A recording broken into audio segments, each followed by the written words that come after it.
જ્યાં મુંબઈ નજીક અંબરનાથમાં મોટો અકસ્માત થયો। પૂરપાટ ઝડપે આવતી કારે લોકોને અડફેટે લીધા।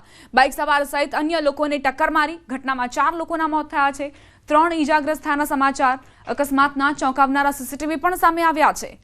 એક કાર ચાલક બેફામ રીતે કાર હંકારી રહ્યો છે અને તેના કારણે 4 વ્યક્તિઓને મોતને ભેટવું પડ્યું।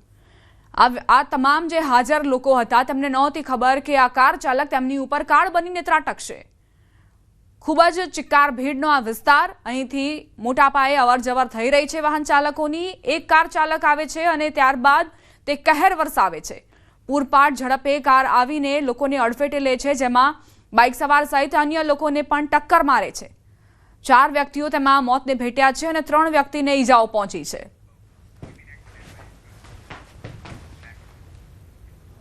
છોટાઉદેપુર ખાતે આવેલ જળ અને સ્વચ્છતા એકમની કચેરીમાં આઉટસોર્સર તરીકે કામ કરતા આસિસ્ટન્ટ એકાઉન્ટન્ટ તિમિર પટેલે સરકારના પૈસાની છેતરપિંડી કરી સરકારને જ ચૂનો ચોપડ્યો।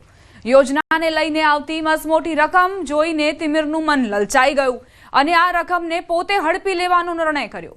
તેણે નવેમ્બર 2024 થી ઓક્ટોબર 2025 સુધી કચેરીના ચેક્સ તથા આરટીજીએસ ફોર્મ, અલગ અલગ ગ્રાન્ટના નાણાંની રકમ ચેકમાં ભરીને યુનિટ મેનેજર તથા જિલ્લા સંયોજકની ખોટી સહી કરતો।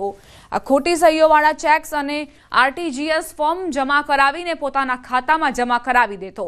અત્યાર સુધી તેણે 1,41,06,820 રૂપિયા પોતાના ખાતામાં જમા કરાવ્યા।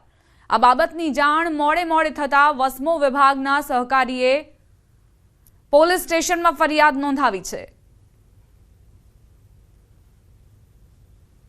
મારે જે તે સમયે મગજ સ્થિર નહોતું કે મને પણ ખ્યાલ નથી કે મારાથી આ ભૂલ કેમ થઈ ગઈ અને મને જ્યારે અહેસાસ થયો કે આ ભૂલ ના થવી જોઈએ આવી, એટલે મેં પછી સામેથી આ બધી પ્રોસેસ જાતે કરેલી છે।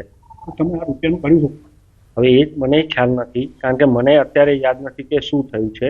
એટલે પછી મેં જ જાતે સ્ટેટમેન્ટ મંગાવી અને અમે ચેક કરવાના છે કે આ ભૂલ ક્યાં થઈ અને કેવી રીતના થઈ છે। તેમની કચેરીમાં એકાઉન્ટન્ટ આઉટસોર્સિંગના કર્મચારી તરીકે ફરજ બજાવતા તિમિરભાઈ હસમુખભાઈ પટેલ નાઓએ અલગ અલગ ચેકોમાં 1,41,06,820 જેટલી રકમના ચેકોમાં ખોટી સહીઓ કરી એચડીએફસી બોડેલી ખાતેના તેમના પર્સનલ એકાઉન્ટમાં રકમ જમા કરાવેલ છે, જેની તપાસ હાલ ચાલુ છે।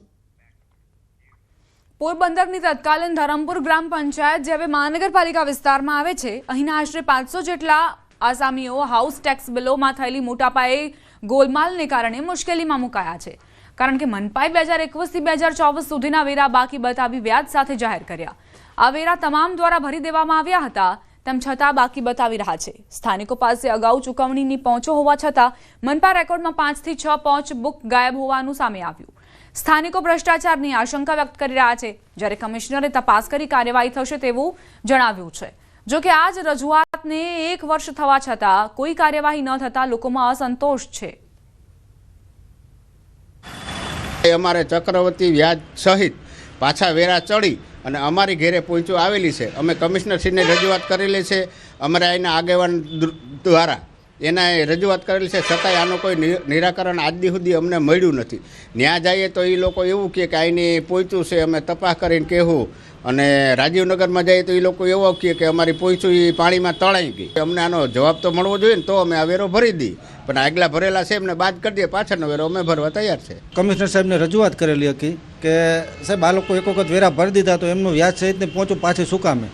તો કમિશનર સાહેબે મને એવું કીધું છે કે આમની યોગ્ય તપાસ કરી અને આપણે નિર્ણય કરશું, પણ આજે 1 વર્ષ એ વાતને થઈ ગયેલું છે, છતાં આનો નિર્ણય હજુ કંઈ આવ્યો નથી।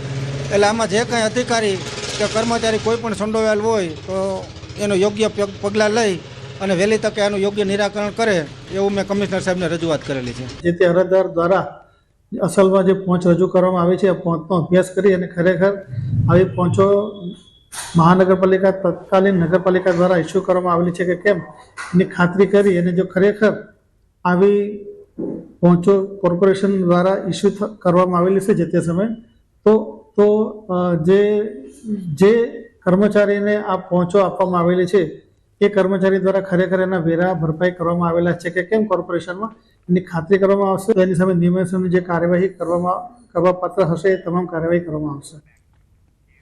ગુજરાત ફેર પ્રાઇસ શોપ એસોસિએશનના પ્રમુખે રાજ્યના પુરવઠા નિગમ પર સવાલ ઉઠાવ્યા.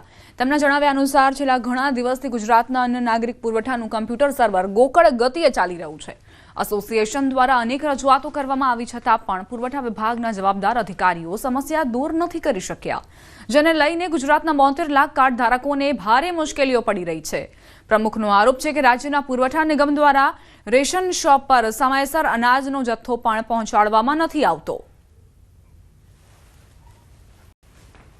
જે કલ્યાણકારી યોજનાઓ છે એમાં દાળ છે, તેલ છે, ખાંડ છે, મીઠું છે, આવી દરેક વસ્તુ છે સાથે જ મળવી જોઈએ, પરંતુ ક્યાંક ને ક્યાંક નાગરિક પુરવઠા નિગમ તરફથી ખરીદીની અંદર સમયસર કરવામાં આવે અને ખરીદી થયા પછી સપ્લાયરો તરફથી નાગરિક પુરવઠા નિગમના તાલુકાના ગોડાઉન ઉપર સમયસર જથ્થો પહોંચતો નથી, જેના પરિણામે લાભાર્થીઓ છે એ વારંવાર દુકાન ઉપર ધક્કા ખાય છે અને એમનો જથ્થો છે એમને જથ્થો કરવો પડતો.